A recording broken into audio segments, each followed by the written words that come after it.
Bismillahirrahmanirrahim. Alhamdulillahirabbil alamin.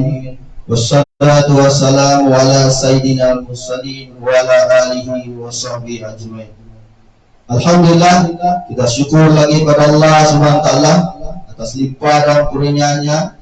Kita masih lagi di dalam satu program yaitu Majlis Ilmu.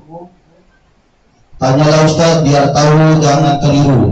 Lebih dahulu saya ucapkan yang berbahagia Al-Fadhil Ustaz Dr. Haji Muhammad Ali Abdullah, Timbalan Mufti Negeri Sabah, dan yang dihormati Tuan Jainuddin Muhammad Sun, Ketua Kampung Sendiri Butatan, dan yang saya hormati Timbalan Surau DQ Abang Jemain Awang, dan seterusnya kepada warga-warga Kampung Lolok Butatan, dan seterusnya kepada semua tuan-tuan dan puan-puan yang mengikuti kami secara langsung program Tanyalah Ustaz biar tahu jangan keliru. Alhamdulillah. Apa khabar Ustaz? Alhamdulillah Ustaz. Tuan-tuan dan puan-puan yang dihormati Allah Subhanahu wa taala, yang mana kita sekarang berada di bulan Sya'ban. Jadi tidak lama lagi kita akan melangkah satu bulan yang kita tunggu-tunggu, yaitu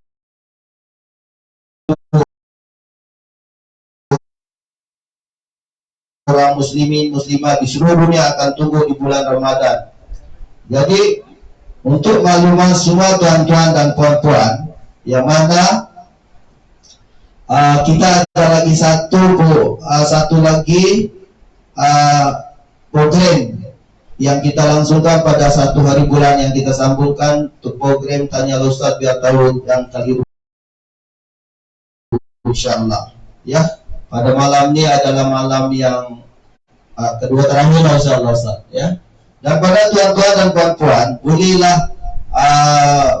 persediaan untuk Ramadan, boleh tanya beberapa soalan pada mengikuti kami di dalam Zoom FB kami lah. Jadi boleh tuan-tuan dan puan-puan bersedia untuk tanya-tanya soalan. Kita khususkan pada bulan Ramadan insyaallah.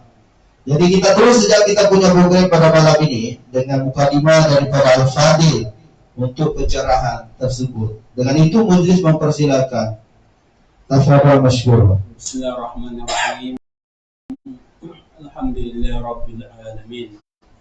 Wassalatu wassalamu ala asyrafil anbiya'il mursalin sayyidina Muhammad wa ala alihi wa sahbihi ajma'in.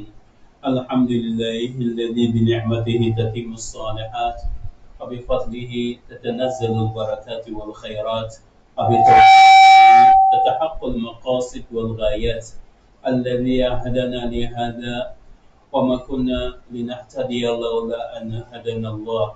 وأزكى صلوات الله وتسليماته على معلم الناس خير وهادي بشرية إلى الرشد وقائد الخلق إلى الحق ومخرج الناس من الظلمات إلى النور بإذن ربهم إلى صراط العزيز الحميد المقتدر حبيبنا وشفيعنا ومولانا وأسوتنا وقدوتنا ومعلمنا محمد صلى الله عليه وسلم وعلى آله وأصحابه الذين آمنوا به وعزروه ونصروه واتبعوا النور الذي أنزل معه أولئك هم المفلحون ورضي الله عن من دعا بدعوته واهتدى بسنته وجاهد في الله حق جهاده إلى يوم الدين.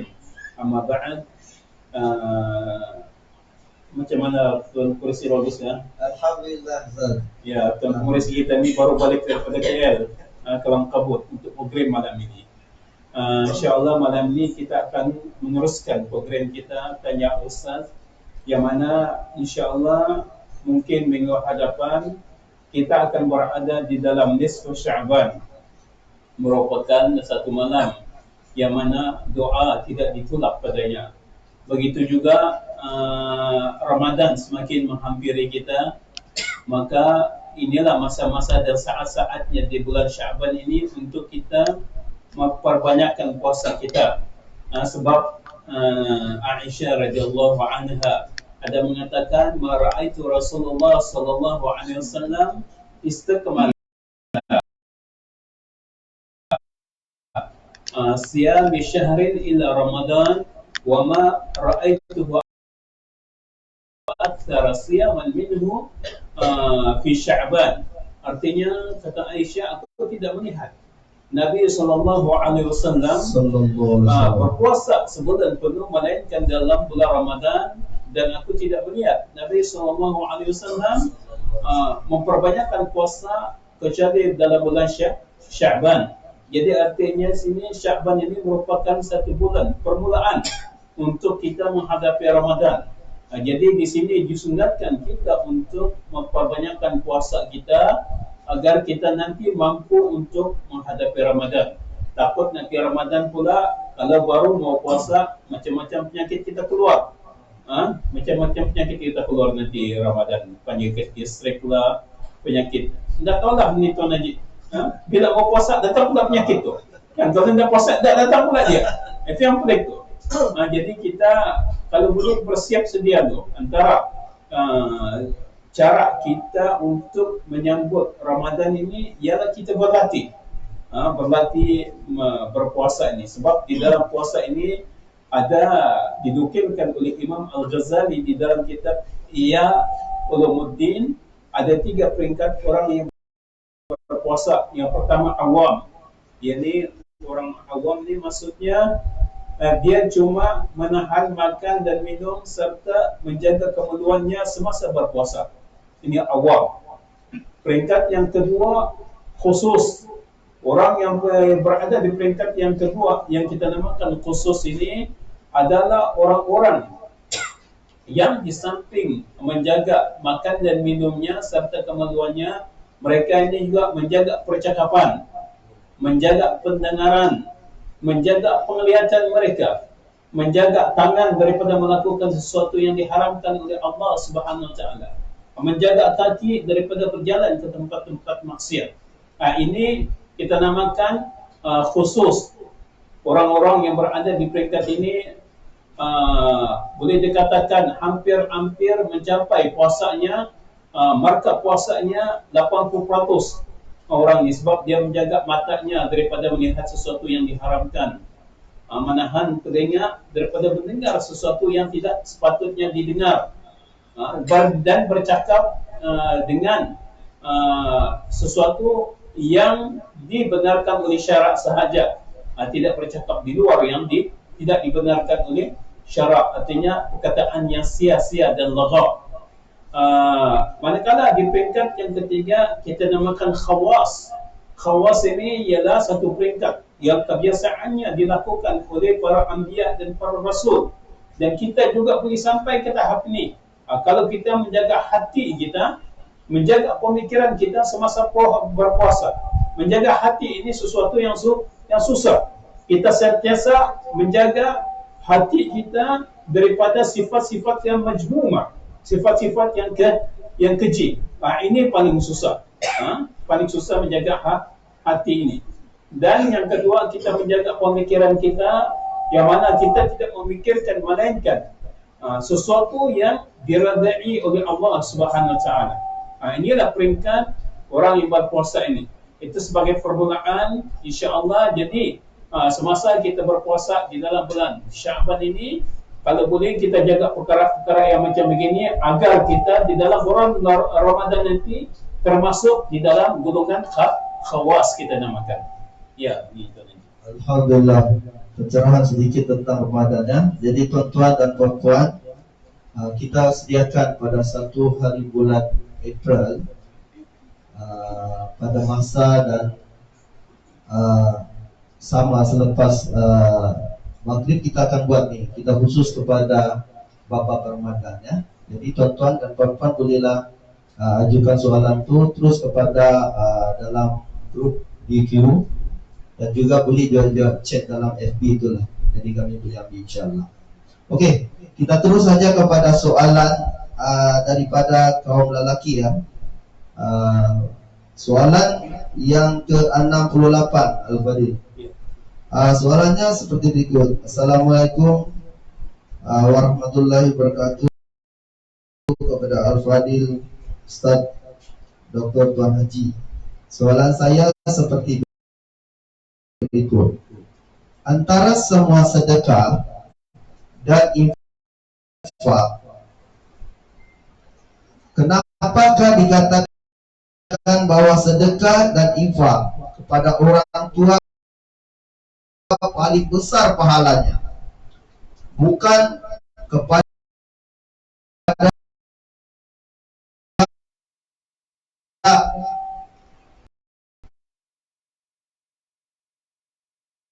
anak yatim, bukan kepada asnaf, dan bukan kepada masjid, dan bukan kepada sekolah agama.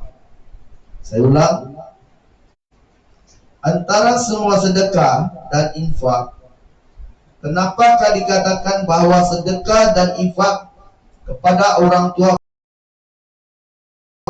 paling besar pahalanya, bukan kepada anak yatim, bukan kepada asnaf, dan bukan kepada masjid, dan bukan kepada sekolah agama. Mohon penjara Al-Fadil atas soalan saya. Ya. Orang tua ini seperti mana yang kita ketahui merupakan orang yang melahirkan kita, orang yang menjaga kita sejak kita daripada kecil. Sebab itulah Nabi SAW apabila ditanya ayuhan nasi ahsana sahabati, manakah orang yang paling baik untuk menjadi teman aku? Kata Nabi SAW, ummuka, ibu engkau. Sumaman, kemudian siapa pula? Ummuka, kata Nabi SAW, ibu engkau. Sumaman, summa ummuka. 3 kali Nabi SAW menjawab bahawa manusia yang paling patut kita muliakan, yang paling patut menjadi sahabat kita di dalam kehidupan kita ialah ibu kita.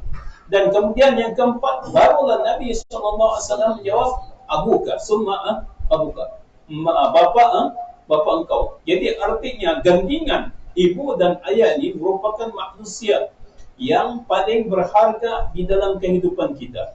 Sebab tanpa ibu dan ayah, siapalah kita? Mungkin kita tidak akan lahir ke dunia ini. Jadi kita sebaik-baiknya harus menghormati ibu dan ayah kita. Di dalam satu ayat dalam surah Al-Baqarah, a'udzu billahi minasyaitonir rajim, qul ma anfaqtum min khairin falilwalidaini wal aqrabin wal yatama wal masakin wa ibnis sabil wa ma taf'alu min khairin tajiduhu wa ma taf'alu min khairin fa inna Allah bihi alim. Yang mana di dalam ayat ini Allah Subhanahu wa taala mengatakan wa ma tunfiqu min khairin, sebaik-baik perbuatan baik yang engkau belanjakan, yang engkau keluarkan duit kau adalah falil walidaini. Disebutkan di situ yang pertama ialah kedua orang tua, falil walidaini, summa aqrabin, kemudian keluarga kita yang terdekat, kemudian anak-anak yatim piatu, kemudian orang-orang yang miskin, kemudian orang yang terputus perjalanan. Dan apa yang engkau lakukan daripada kebaikan itu sesungguhnya Allah Subhanahu wa taala amat mengetahui. Artinya di dalam ayat ini pun ditekankan kita untuk memberikan sedekah ataupun mengutamakan kedua ibu bapa kita dalam memberikan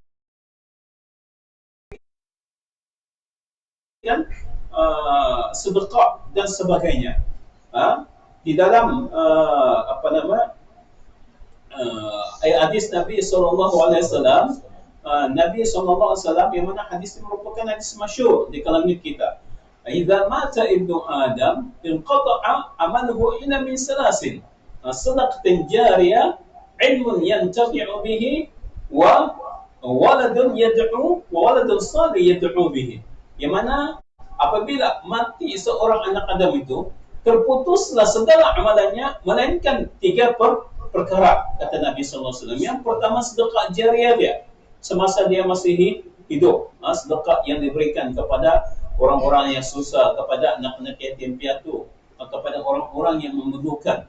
Yang kedua, ilmu yang dia ada, yang mana ilmu itu dapat memberikan manfaat kepada dirinya keluarganya dan manfaat dan keluarganya dan masyarakat. Dan yang ketiga disebut di dalam hadis itu anak saleh yang mendoakan kedua orang tuanya. Disebutkan di situ bahawa anak ini sepatutnya dia mengutamakan kedua orang tuanya. Ibnu Munzir di dalam kitab Kasyaful Qanna' dia ada mengatakan ajma'u ahlul ilmi ala anna nafaqata alwalidaini alfaqiraini alladaini la kasbahuma wala mala wajibatun fi madil walad.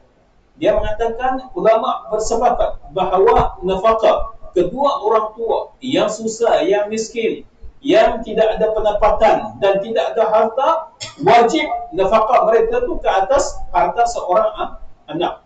Jadi menunjukkan kepada kita di sini bahawa kedua orang tua itu wajib dinafkahi oleh anak sekiranya dia mampu.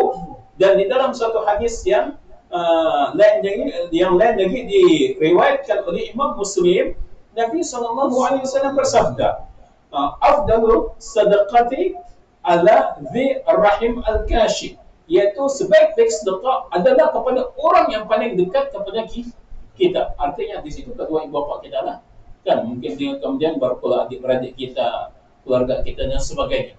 Menunjukkan kepada kita bahawa orang yang sebaik-baiknya kita berikan sedekah yang dekat kepada kita, orang yang susah ialah kedua ibu bapa kita. Tapi sekiranya ibu bapa kita senang dan sebagainya, tak perlulah kita berikan sedekah mungkin kepada orang yang lebih memerlukan. Maksudnya di sini, sekiranya kedua orang tua kita susah, maka wajib bagi kita, wajib bagi anak untuk menafkahi kedua orang tuanya. Ya. Alhamdulillah. Semoga yang menanya soalan itu terjawab dan insyaAllah ya. Dan kami pun dapat juga lah Fadil. InsyaAllah kita terus saja kepada soalan bagi kaum Hawa pula lah ya. Soalannya berbunyi seperti berikut. Assalamualaikum Al-Fadil Ustaz. Saya ada soalan. Soalan saya seperti berikut. Saya perempuan dan ada nafsu yang tinggi. Saya merasakan tersiksa dengan nafsu ini. Bagaimana cara hilangkan nafsu supaya tidak berlebihan?